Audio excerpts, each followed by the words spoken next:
आप अभी CGM court गए थे, किस चीज को लेकर सीजीएम कोर्ट गए थे और किन किन धाराओं में किस पर केस मैंने परिवार दायर किया आपने?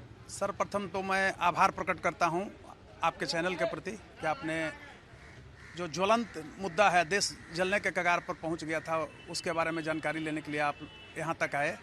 आज हमने उदयनिधि के खिलाफ chief judicial magistrate Patna district सदर सदर के यहाँ कंप्लेन फाइल किया। ऐसे मैं कोतवाली में कंप्लेन कल ही दिया था, लेकिन रजिस्टर्ड नहीं किया एफआईआर दर्ज करने के लिए। तो अगेंस्ट में हम आए, पुलिस के अगेंस्ट में भी यहाँ आए, सीजीएम साहब के यहाँ। उसमें 295 ए के तहत, 153 ए के तहत, 124 ए जो देशद्रोह होता है उसके तहत, 298 के तहत, 499 के तहत, 504 के तहत और 120 बी के तहत मैंने मुकदमा दर्ज कराया। क्योंकि उदयनिधि ने जो स्टेटमेंट दिया सनातन धर्म के खिलाफ, देखिए मैं एक चीज़ आपको कहना चाहूँगा कि देश जो है स्थिरता की ओर अग्रसर हो रहा है, और आज जिस तरह से एक मास पीपल को, कम्युनिटी को उन्होंने अपमानित किया, यह बहुत बड़ा ही माने सदमा है देशवासियों के लिए। No good indication in coming future for citizens. मैंने सोचा कि चुप बैठने से होता नहीं है कुछ। आज आप देख रहे हैं देश कहाँ जा रहा है, सांप्रदायिकता बढ़ रहा है, धार्मिक उन्माद बढ़ रहा है। आपने सनातन को जो है अपमानित किया। आप कहते हैं कि सनातन को हम समूल नष्ट करने के लिए आप लोगों ने जो मीटिंग बुलाया था उसमें हमको बोलने के लिए बुलाया, बहुत अच्छा है। और सनातन को आपने कोरोना से तुलना किया, मलेरिया से तुलना कर रहे हैं, डेंगू से तुलना कर रहे हैं। माने जो मन में आ रहा है ये लोग गाली दे रहे हैं। ये चाहते थे क्या कि देश में दंगा हो, और मेरा मकसद है कि जो भी उसमें उदयनिधि हो, मैं हूँ, या कोई भी अगर इस तरह का स्टेटमेंट देश में देता है तो उनके खिलाफ हम कानूनी कार्रवाई के लिए अग्रसर हो। मैं पटना हाईकोर्ट में एडवोकेट हूँ, वो मुद्दा नहीं है। मैं एक जिम्मेवार नागरिक भी हूँ। सर्वप्रथम मैं आपको बता रहा हूँ कि यह जो आज कंप्लेन मैंने फाइल किया है वो इन पर्सन किया है, तब मैं पट्टी नहीं लगाया हूँ। इन पर्सन मेरा फाइल है। कानून कहता है कि अगर स्वयं आप कंप्लेंट बनिए तो वकील रहने के बावजूद आप पट्टी नहीं लगा सकते हैं, बैंड जिसको हम लोग कहते हैं। तो इसी मुद्दे को लेकर के मैंने, आप कितना आहत हुए हैं उदयनिधि स्टालिन के? बहुत मैं आहत हुआ जब कल सुबह से, ऐसे तो परसों ही हम 2 तारीख को ही इलेक्ट्रॉनिक चैनल आप लोग के चैनल में देखा था, लेकिन कल जब स्टेटमेंट पढ़ा और उसका निचोड़ जब निकाला तो लगा कि यह अमानवीयता, क्रूरता तथा पाशविकता का नग्न प्रदर्शन है देश में। ये लोग पॉलिटिशियन को जो बुझा रहा है कर रहे हैं। परिवारवाद से लोग ओतप्रोत है, सिर्फ अपना स्वार्थ देख रहा है।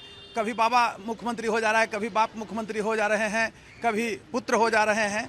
और ये भी विधायक हैं, वहाँ मंत्री भी हैं, युवा कल्याण मंत्री भी हैं, प्लस आपको बता रहे हैं जो दड़विन मुनेत्र कड़गम पार्टी है डीएमके, उसके युवा विंग के सेक्रेटरी भी हैं।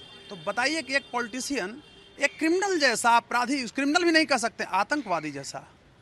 आज 140 करोड़ आबादी है इंडिया का, यहाँ सारे जाति धर्म के लोग रहते हैं मिलजुल करके। ऐसे ऐसे ही उपद्रवी, ऐसे ऐसे ही आतंकवाद का रूप दे, यही लोग आतंकवादी पैदा करवा रहा है। ये लोग आतंकवाद पैदा कर रहे हैं देश में। आज आप समझिए, मैंने देखा है कि पुतला जलाया जा रहा है, लोग प्रदर्शन कर रहे हैं बिहार में। तो मेरा नैतिक दायित्व बनता था कि वो जो प्रदर्शनकारी लोग हैं वो वहाँ से चल के, सब लोग कानून के जानकार हैं नहीं, एक मास पीपुल है उसको बहुत कुछ जानकार नहीं है और सक्षम भी नहीं है। तो हमने एक नेतृत्व किया, स्वतः नेतृत्व किया। और मैं बता रहा हूं कि कंप्लेन जो मैं फाइल किया हूं as a president nation first democratic party, as a national president के रूप में, मैं नेशन फर्स्ट डेमोक्रेटिक पार्टी के राष्ट्रीय अध्यक्ष भी हूँ। लेकिन सबसे बड़ी मुद्दा इसमें है कि मैं व्यक्तिगत स्तर पर फाइल किया हूँ, इसलिए कि एडवोकेसी तो मेरा पेशा है, लेकिन एक जिम्मेवार मैं नागरिक हूँ। तो हमारा देश, कोतवाली थाना में क्या कहा गया आपके? वो लोग नहीं दिया, मैंने वहाँ दिया तो रिसीविंग तक वो लोग नहीं दिए, लेकर के रख लिए। अब बताइए कि इस देश में, ये बिहार है, यहाँ तो यही है। बार बार मैं कहता हूँ, शायद सुनने वाले लोग कहते होंगे कि आप नीतीश जी को करते, नीतीश जी की यही सरकार है।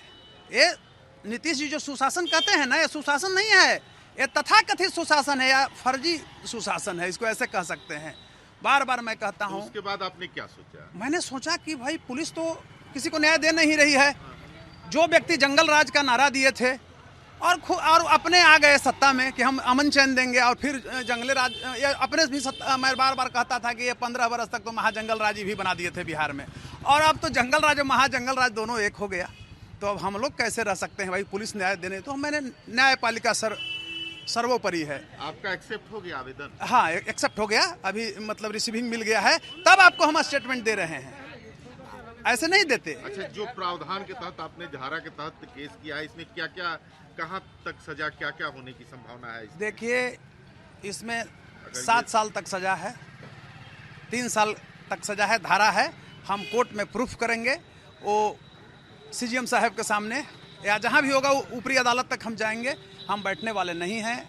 और ऐसे भी मैं विभिन्न मुद्दों पर लड़ा हूँ। मुंगेर गोलीकांड को लड़ा, जिस समय दुर्गा पूजा मूर्ति विसर्जन कर रहे छात्रों पर गोली चलवा दिया था वहाँ के, वो कहिए कि क्रिमिनल एसपी लिपि सिंह, उस मुद्दा को भी मैंने लाया और हाईकोर्ट से देख रहे हैं प्रोसीडिंग चल रहा है। मेरा नाम डॉक्टर कौशलेंद्र नारायण हुआ और पटना हाईकोर्ट में मैं वर्किंग एडवोकेट हूँ और नेशन फर्स्ट डेमोक्रेटिक पार्टी का राष्ट्रीय अध्यक्ष हूँ।